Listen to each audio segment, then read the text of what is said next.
Bonjour à tous, bienvenue à la communauté d'études quotidiennes de la Bible. Nous allons partager avec vous aujourd'hui ce que croient les adventistes du 7e jour. Prière de partager cette vidéo afin que plus de personnes puissent connaître la base de notre croyance.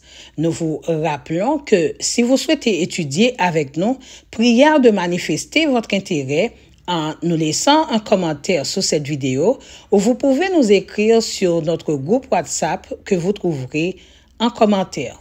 Nous continuons notre étude de la croyance fondamentale numéro 1, la parole de Dieu. Aujourd'hui, nous allons voir ensemble la Bible est la parole de Dieu écrite par des êtres humains. Nous lisons que Moïse écrivit dans un livre toutes les paroles de l'Éternel. Exode 24, verset 4. Ou encore, lorsque Moïse eut achevé d'écrire dans un livre les paroles de cette loi jusqu'à la fin. Deutéronome 31, verset 24. Ésaïe reçut ce commandement divin. Viens maintenant, écris ces choses devant eux sur une tablette et grave-les dans un livre afin qu'elles subsistent jusqu'au dernier jour, éternellement et à perpétuité. Ésaïe 30, verset 8. Dieu ordonna à Jérémie, écris dans un livre toutes les paroles que j'ai dites. Jérémie 30, verset 2, 36, verset 2. Et Jérémie appela Baruch, fils de Néria. Alors, sous la dictée de Jérémie, Baruch transcrivit dans un livre en rouleau toutes les paroles de l'Éternel avait dites à Jérémie. Jérémie 36, verset 4. Jean devait écrire dans un livre le contenu de ses visions prophétiques. Apocalypse 1er, verset 11. Pendant qu'il écrivait ses livres, Salomon a tâché de trouver des paroles agréables, transcrites exactement, des paroles véridiques. Ecclésiaste 12, verset 10, afin d'exprimer de la meilleure manière possible les messages reçus de la part de Dieu, les auteurs bibliques eurent recours à des professionnels dans l'art d'écrire.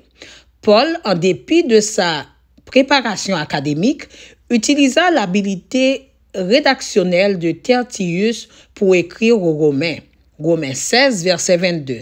Pierre écrivit sa première épître avec l'aide de Sylvain. 1 Pierre 5, verset 12. Les écrivains de la Bible ont été les hommes de plume et non la plume même de Dieu. Message choisi, page 24. C'est poussé par le Saint-Esprit que des hommes ont parlé de la part de Dieu. 2 Pierre 1er, verset 21. Vous supposez peut-être que des auteurs bibliques ont été choisis parce qu'ils étaient doués de pureté et de sainteté particulière. Mais la vérité est que ces saints hommes furent sujets à des passions semblables aux nôtres. Jacques 5, verset 17. Comme nous tous, eux aussi étaient des êtres humains ordinaires à qui Dieu confia la responsabilité d'une œuvre de portée infinie. La Bible ne fut pas rédigée en langage céleste, comme beaucoup le croyaient jusqu'au milieu du 19e siècle, mais dans un langage humain. La parole de Dieu constitue le message divin communiqué à travers des instruments et moyens humains. Les Écritures sortent de la pensée d'un être parfait, mais elles ont été rédigées par des êtres imparfaits. Si, comme le dit Ellen G. White, tout ce qui est humain est imparfait. Message choisi, page 23.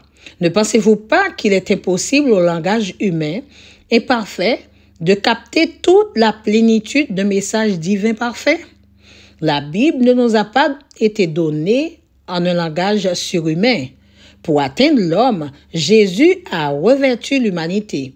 La Bible a dû être donnée en un langage humain. Or, tout ce qui est humain est imparfait. Un mot peut avoir plusieurs significations. On ne trouve pas toujours un mot distinct pour exprimer une idée. La Bible se propose un but essentiellement pratique. C'était la Bible est la parole de Dieu écrite par des humains. Demain, nous allons voir la parole de Dieu et le grand conflit. Merci beaucoup. Bonne fin de journée à vous. Au revoir.